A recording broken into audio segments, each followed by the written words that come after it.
안녕하세요. 3월 5일 주말 아미코젠의 모습을 한번 보겠습니다. 아미코젠은 2020년 7월경에 이렇게 투자를 해서 현재까지 이어져 오고 있습니다. 1년 반 정도가 조금 지났네요.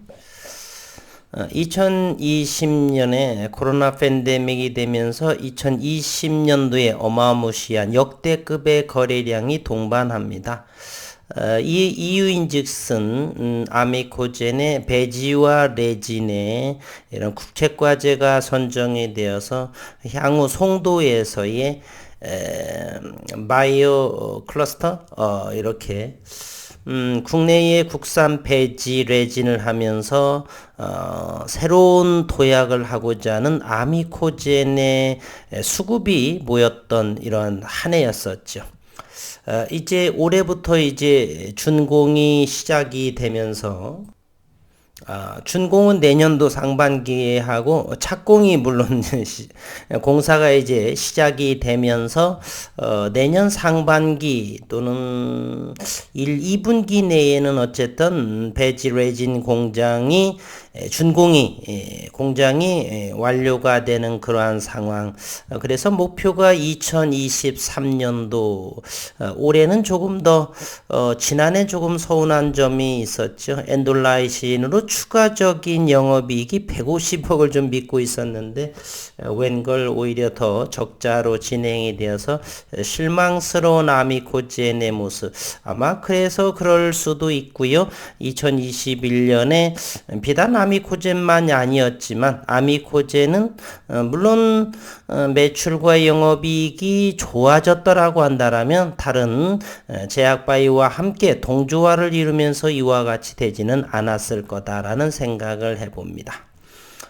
그러면서 2022년도에 또 들어와서 1월경에는 전부 다 대한민국 증시가 제약바이오에 급락을 보인 1월 증시, 그리고 최저에 찍었던 1월 26, 7일 때가 아마도 미국의 FOMC 금리 문제로 FOMC의 일정으로 인해서 조기 금리 인상 부분에 의해서 이렇게 최저가 24,450원 이 모습입니다. 2월 24일 또 러시아의 또 침공 그 부분으로 또 이렇게 또 신저가를 찍었던 어쨌든 24,000원 정도, 즉 25,000원이 현재 하방 경직이 되는 모습인데 올해는 이제 또 현재로서는 우크라이나와 러시아 간의 그러한 협상 테이블이 이제 3차로 진행이 되는데 어찌 진행이 될지 어쨌든 전쟁으로 인해서 원자재 값은 상승을 하고 유가의 급등, 금리 인상은 불가피해 보입니다.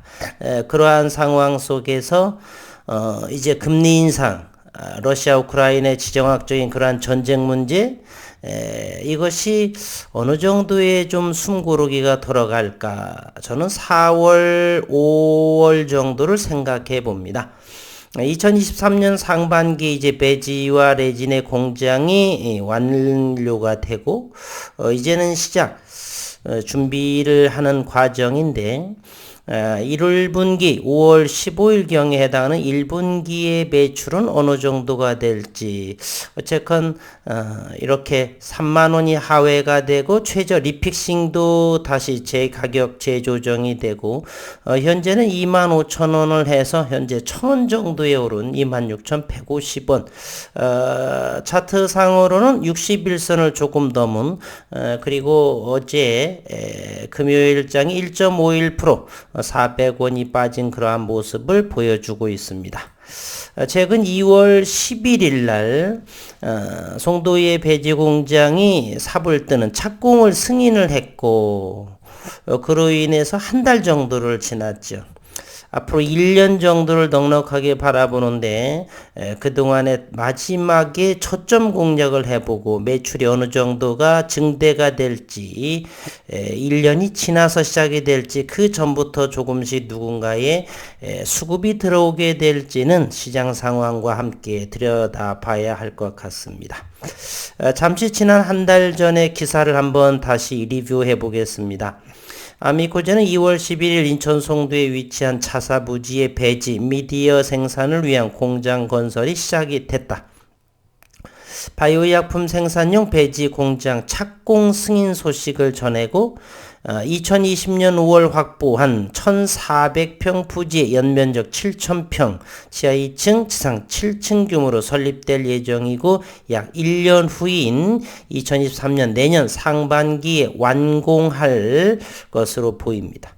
정부는 바이오헬스 산업 사업화 촉진 정책의 일환으로 송도를 대한민국 바이오 클러스터, 바이오 허브로 지정을 하면서 송도는 셀트리온, 삼성바이오로직스, SK바이오사이언스, SCM생명과학 등 대형 바이오 수요 기업과 공급기업, 연세대 국제 캠퍼스 등 송도 세브란스 병원 등 바이오 연구기관이 밀집한 바이오 산업단지로 네트워킹을 통해서 효과적인 협업을 기대하고 있습니다.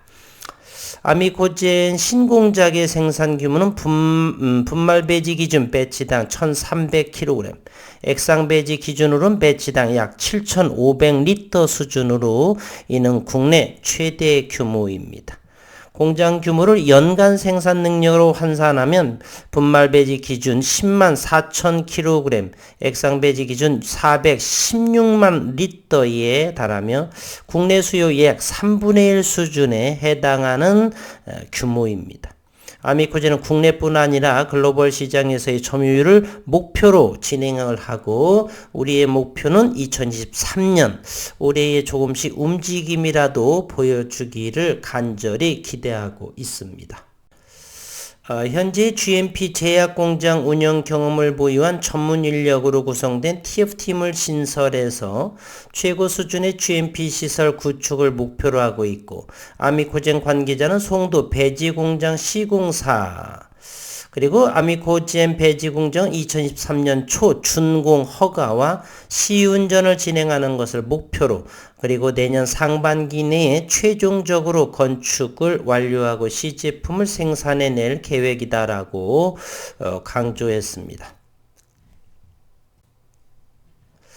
아미코젠은 미국 알티아 바이오의 기술 도입 계약을 통해서 우수한 세포배양 배지 제조 기술을 보유하고 있을 뿐만 아니라 제약용 배지 성분인 아세틴 글루코사민 제조 기술을 보유해서 해외 글로벌 제약사에 판매를 해온 경험도 있고 기술력과 노하우를 바탕으로 배지 생산, 세포주 개발, 라이센스 아웃, CDMO 사업 등을 영위할 예정이다. 바이오약품 생산 대부분은 동물세포 배양 과정을 통해 이루어지는데 배지는 이를 위한 필수적인 원재료에 해당이 된다.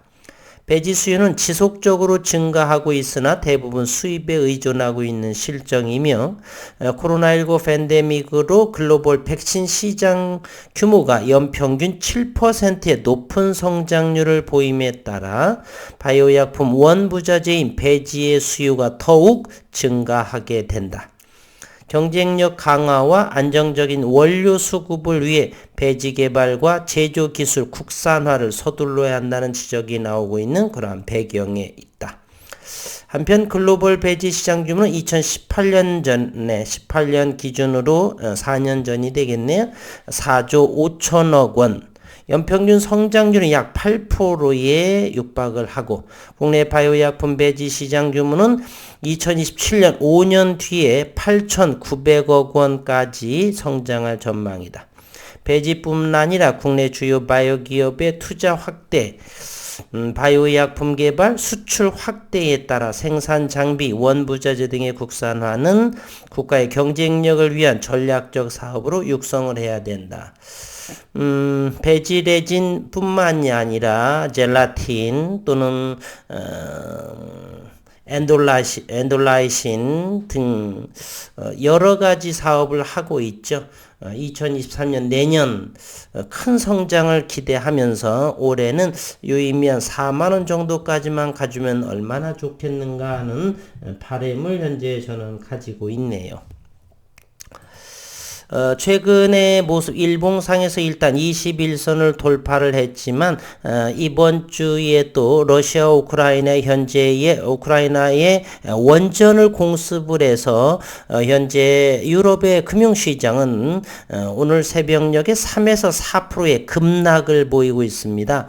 방사능 피해 우려 등등으로 인한 경제의 상황 등 전쟁으로 인해서 원자재가 턱없이 부족하죠.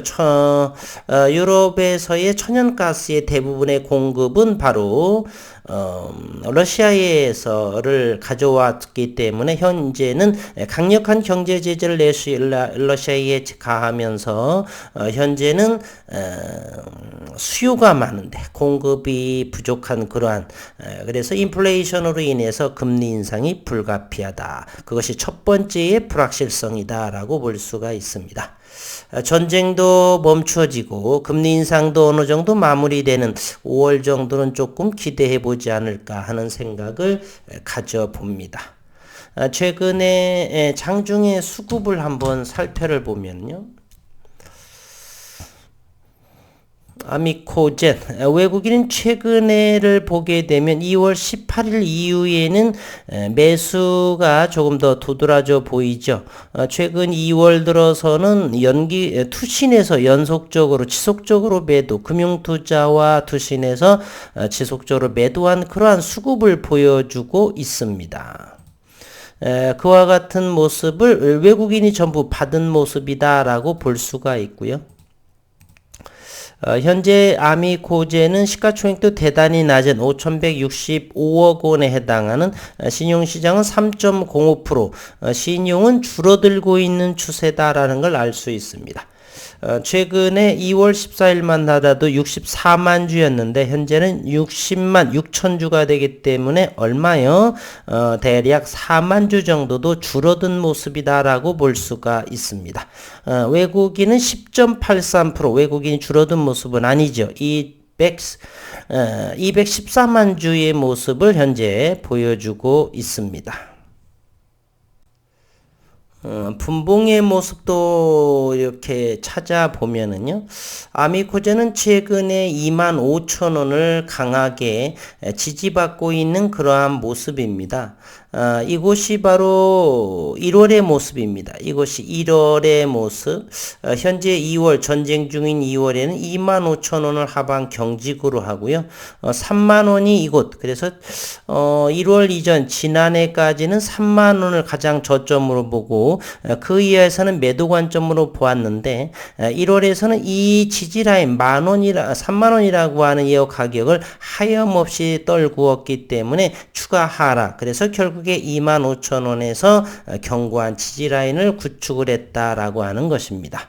일봉을 보더라도 지난 1월에 일봉의 RSI 모멘텀 보조 지표를 보더라도 파란 물웅덩이라고 하는 것을 우리는 어렵지 않게 확인해 볼 수가 있습니다. 대부분은 파란색이 된 과매도 영역이라 말하죠. 이 부분을 보게 되면 이 부분에 해당하죠. 그러면서 급등을 연출을 합니다. 그리고 요거에서 요 부분도 요 부분이 현재 요 부분에 해당을 하죠. 얼마 뒤에서 이만큼 상승이 나오게 됩니다. 이건 역시도 여기에 해당을 하는 거고요. 요건 역시도 최근에 이 모습이었고 반등이 잠깐 나왔었죠. 이 모습도 역시 이 모습은 요 모습 정도가 되기 때문에 파란 물웅덩이의 자리는 현재 요 위치 30,000원 이하이면서 26,000원대를 하는 요 모습도 올해 한 최소 6개월 정도를 바라보게 되면 이것이 저점이지 않을까 하는 생각도 조금 해봅니다. 저는 생각해보고 최종 최종 판단은 여러분들의 몫으로 남기도록 하겠습니다. 지금의 모습은 이렇게 충분하게 잘 지켜지지 않고 있지 않은가. 그러면서 글로벌 시장의 러시아 우크라이나의 그러한 상황과 미금리 기준금리 인상 이렇게 삼박자를 함께 고려해 가면서 차트를 보면서 기업 환경은 어떤가 이런 부분으로 고려를 한다라면 그리고 기다림을 통해서 2022년 이민년에는 조금 좋은 모습이 보이지 않을까. 갑작스럽게 이렇게 또 다른 지정학적인 리스크 또는 또 야욕을 드러난 전쟁 이러한 부분이 나오게 되면 또 거기에 맞는 대응을 하면 되겠죠. 예측이라고 하는 건 주식에서는 뭐 백전백패 따라서 시장의 흐름에 따라서 시장론자처럼 시장에 몸을 내바뀌면서 기업적인 분석을 하면 중장기적으로 가게 되면 큰 손해는 나지 않을 것이다 라는 생각을 해봅니다. 현재는 잘 지켜볼 상황이겠고요. 추가 하락이 되라면 전저점까지 열려져 있을 수 있다. 그러나 현재로서는 더블 바텀, 더블 바닥, 쌍바닥의 모습이어서 조금 더 관찰해 볼 필요는 있다. 3월 중 16일이 미국 FOMC에 0.25 또는 0.5%의 금리 인상 가능성이 있고 4월 초부터 자세히 한번 보도록 해보겠습니다. 물론 글로벌 시장과 함께 말입니다. 어려운 시장의 연속이고요. 그러나 몸은 상하지 않는 그러한 투자가 되시기를 진심으로 바라겠습니다.